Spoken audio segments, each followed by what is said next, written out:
Hey, what's up and welcome back to another video. Today I'm gonna show you how to reset your location and privacy.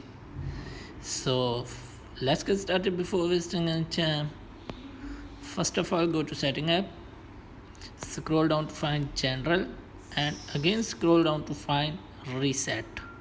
Click on reset, and here you can see reset location and privacy. Click here, reset setting, and go back to home screen.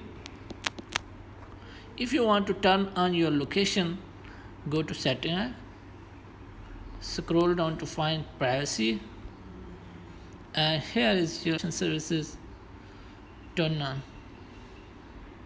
So if you want to share your location to someone, click on share my location and toggle on. Thanks for watching.